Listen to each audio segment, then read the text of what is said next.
Good morning. आता लवकरच आम्ही मुंबईला जायला निघणार आहे आणि चिपळूणला परत येणं कदाचित शिमग्यालाच होईल. त्याच्यामुळे अनिकेतला या दादाकडची मिसळ खायची होती, जी खरंच खूप छान लागते. आता जर तुम्ही गावी घर बांधलंय आणि तुम्ही तिथे कंटिन्यू राहत नसाल, तर निघण्याच्या आधी भरपूर सारी कामं करून निघावं लागतं. त्यातलंच एक आहे ते म्हणजे गार्डनिंगचं काम. आम्ही भरपूर झाडं लावली आहेत घराच्या पुढे मागे, त्याच्यामुळे त्या सगळ्यांचं मेंटेन बघूनच आम्हाला निघावं लागतं.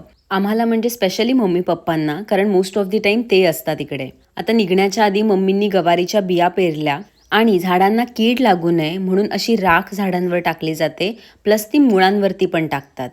सो तेच सगळं आवराआवरीचं काम 1-2 दिवस आधी चालतं. ही जास्वंदीची फुलं गावाकडेच पाहायला मिळतात. शहरांमध्ये तर मला एक झाड दिसलं नाहीये कधी. आणि आमच्या चिकूच्या झाडाला एक छोटूसा चिकू आलाय. सकाळीच मम्मी आणि अनिकेत मार्केटला जाऊन हे सगळं फवारणीचं सामान घेऊन आले, कारण आमच्या नारळांच्या झाडांना थोडीशी फंगस लागली आहे आणि ते मारण्याचं काम थोरे काकांनी त्यांच्या हाती घेतलं.